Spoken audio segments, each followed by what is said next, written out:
बिस्मिल्लाहिर्रहमानिर्रहीम। आजकल कारोबारी दुनिया में ज़रूरत पड़ती है एक दूसरे से पैसा लेना देने की, कर्ज़ लेने की,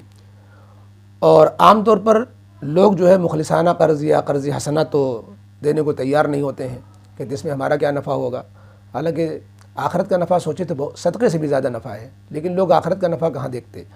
सिर्फ जो है देखते हैं कि दुनिया के एतबार से ये रकम जो हमारी है हम इनको दे रहे हैं, इसे कमाएंगे तो हमारा क्या नफ़ा होगा। अब उनसे कहा जाता है कि भाई शिरकत पर दे दो, तो शिरकत में बड़े उसूल उसके सख्त हैं कि शिरकत के देने में नफ़ा फ़िक्स नहीं कर सकते, नफ़ा के साथ नुकसान भी शरीक होना पड़ेगा, खुदा न खास्ता अगर नुकसान हो जाए। और नफ़ा होता है तो उसमें फ़िक्स नफ़ा आप खुद नहीं ले सकते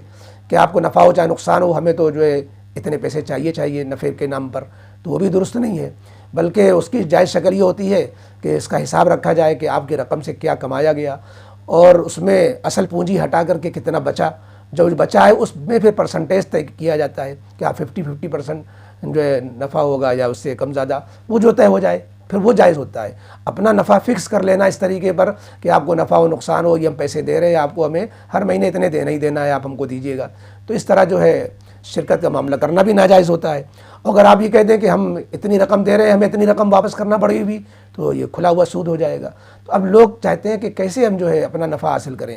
तो इसके लिए कि हम जो है नुकसान भी ना हो और नाजायज़ तरीक़ा भी ना हो, सूद में भी शामिल ना हो, तो इसके लिए जायज़ तरीक़ा ये हो सकता है कि जब आपसे कोई कारोबारी शख्स, कोई ताजिर कर्ज़ा मांगने आए, पैसे मांगे, तो आप उससे ये कहें कि ये आपको कितना किस काम के लिए कर्ज़ा चाहिए। वो कहे कि हम जो है आपसे हम इतने रकम चाहिए और हमें ये आइटम ख़रीदना है। तो आप उससे यूँ कहिए कि जो आइटम आप ख़रीदने जा रहे हैं, मसलन आपको चप्पल ख़रीदनी है,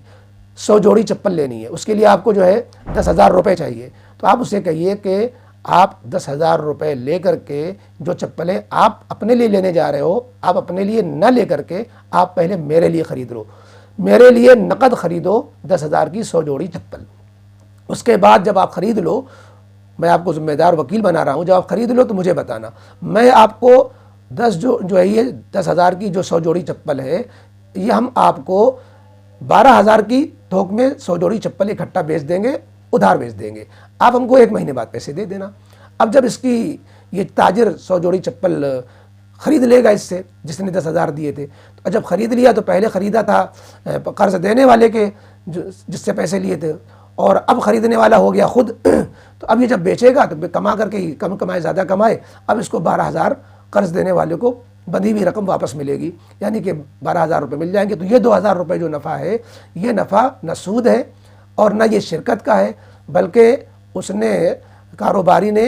जो है इसको बेचा है, इसने अपना माल, जिसने कर्ज़ा दिया था पहले उसके नाम पे माल ख़रीदा गया था, अब ये माल उसके हाथ बेच रहा है, उसमें 2,000 इसको बच रहे हैं। तो ये तरीक़ा इख्तियार करना सही है। बाद दफ़ा ऐसा होता है कि मामले की शक्ल और नौइयत बदलने से, तरीक़ा बदलने से हुक्म बदल जाता है। यहाँ ये जो तरीक़ा बदला, बज़ाहिर लग रहा है ये तो हेरा फेरी हो गई, लेकिन शरीयत में हराम से बचने के लिए जो जायज़ तरीक़ा थोड़ा चेंज करके जिसको जायज़ दायरे में लाया जाए, तो इस तरह तरीक़ा इख्तियार करना, इसको हीला भी कह सकते हैं। ये जायज़ हीला है और इसका मकसद हराम से बचकर हलाल को इख्तियार करना है, इसमें कोई हरज नहीं होगा।